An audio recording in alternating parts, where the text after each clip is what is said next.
Assalamualaikum warahmatullahi wabarakatuh dan selamat sejahtera. Alhamdulillah, hari ini kita akan sambung pelajaran kita dalam bab 1 ubahan, iaitu ubahan langsung. Okey, ubahan tercantum. Apakah hubungan antara 3 atau lebih pemboleh ubah bagi suatu ubahan tercantum? Okey, jadi dalam video ini kita akan belajar menentukan hubungan antara 3 atau lebih pemboleh ubah bagi suatu ubahan tercantum. Semasa di tingkatan 3, anda telah mempelajari pengiraan faedah mudah iaitu interest I yang melibatkan pemboleh ubah P, prinsipal, R, kadar faedah dan T, masa. Situasi di atas merujuk kepada satu daripada contoh hubungan bagi ubahan tercantum.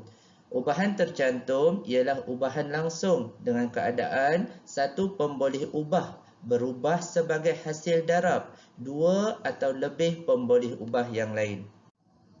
Ubahan tercantum, ya, bagi suatu ubahan tercantum, Y berubah secara tercantum dengan X kuasa M dan Z kuasa N. Boleh ditulis sebagai, yang ini adalah bentuk hubungan ubahan. Y berubah secara tercantum dengan X kuasa M dan Z kuasa N. Manakala yang bawah ini pula adalah bentuk persamaan. Bentuk hubungan ubahan dan juga bentuk persamaan. Bentuk persamaan, Y sama dengan K, X, M kuasa M dan Z kuasa N. Y berubah secara langsung dengan X dan Z ialah cantuman dua hubungan, iaitu Y berubah secara langsung dengan X dan Y berubah secara langsung dengan Z. Okay, kita boleh baca ya bentuk ini dengan bacaan Y berubah secara langsung dengan X dan Z. Ya, ini ataupun kita boleh baca Y berubah secara tercantum sebab dia bercantum X dengan Z, dengan Z dengan X dan Z. Ataupun kita boleh baca Y berkadaran secara tercantum terhadap X dan Z. Ya, mana-mana pun kita boleh pilih untuk baca. Baiklah, kita tengok contoh 9 dalam buku teks. Tulis hubungan dengan menggunakan simbol. Okey, guna simbol dan juga persamaan bagi setiap yang berikut. Jadi ada dua jawapan ya, simbol dan juga persamaan. A, ya, P berubah secara langsung dengan Q dan punca kuasa 2 R. Boleh bayangkan tak bentuk dia? Okay, kita tengok B, Y berubah secara langsung dengan kuasa 2W dan kuasa 3X. C, isi padu prisma V, ambil simbol saja, berubah secara langsung dengan luas keratan rentas A dan tingginya H. Jadi ambil simbol dia je, V, A dan H.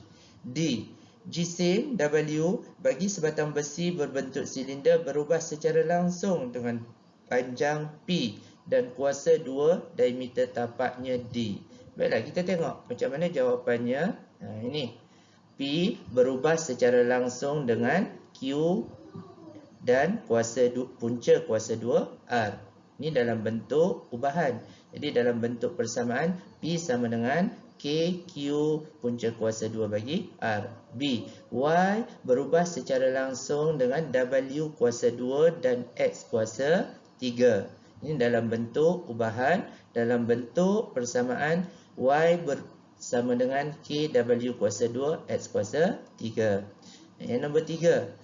Okay. V berkadar terus ataupun berubah secara langsung dengan A dan H. Ini bentuk ubahan dan bentuk persamaan. Kita tambah sama dengan dan K.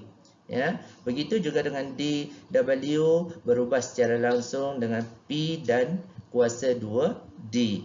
Jadi kita tukar kepada bentuk persamaan, tukar kepada simbol bersama dengan dan juga K. Kita lihat contoh 10. Diberi bahawa S berubah secara langsung dengan Y kuasa 2 Z.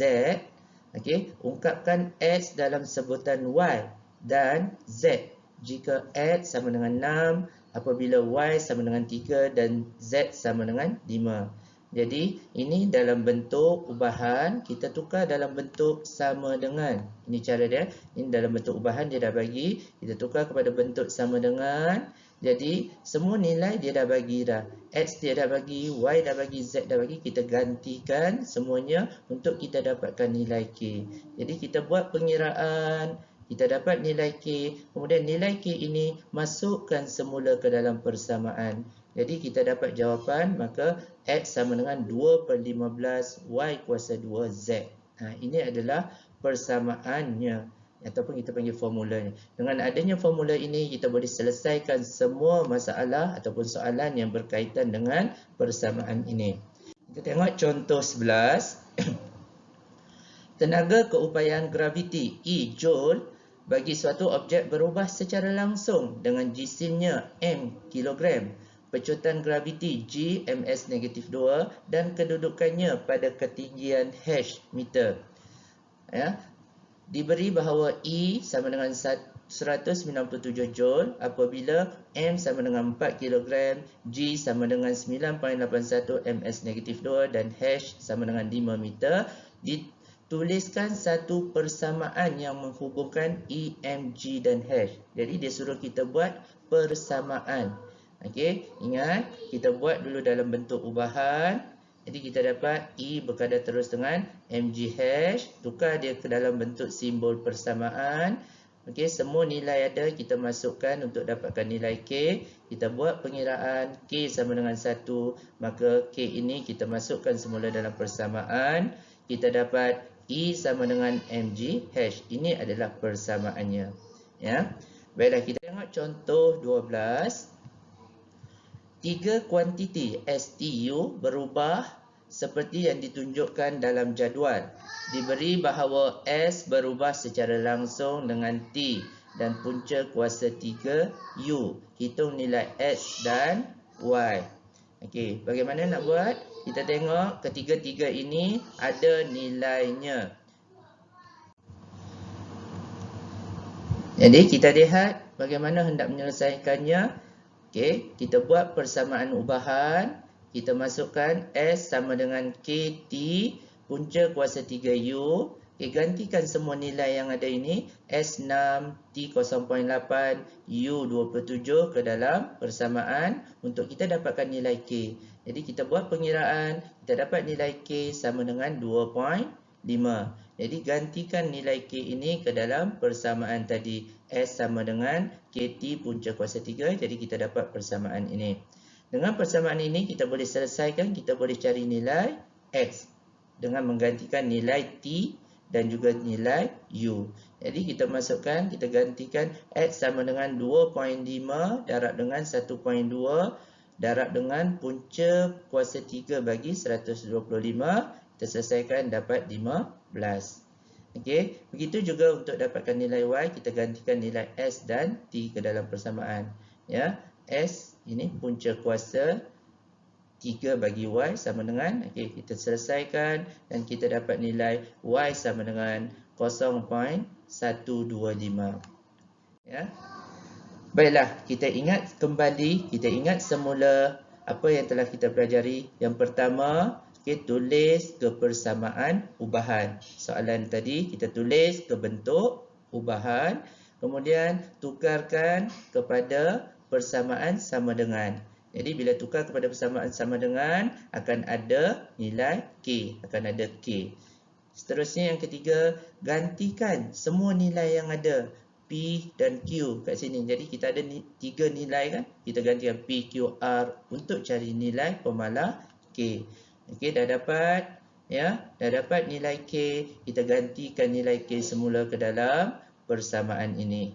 Ya, jadi kita dapat jawapan dia, kita gantikan setiap nilai di step 4 ini. Ya, baiklah. Untuk latihan pengukuhan, okey, murid-murid boleh buka buku teks latihan kendiri, buku teks muka surat 14. Okey, latihan 1.1C nombor 167. Jadi saya minta murid untuk buat okey latihan nombor 1. Ini bentuk soalannya. Nombor 2, nombor 6 ya. Ini bentuk soalannya. Nombor 1 kita dah pelajari. Nombor 6 pun kita dah pelajari, ada dalam contoh tadi bentuknya, dan juga nombor 7. Okey, buat latihan ini di dalam buku dan hantar pada saya melalui Telegram. Okey, sehingga kita berjumpa di dalam kelas yang seterusnya ya. InsyaAllah. Assalamualaikum warahmatullahi wabarakatuh.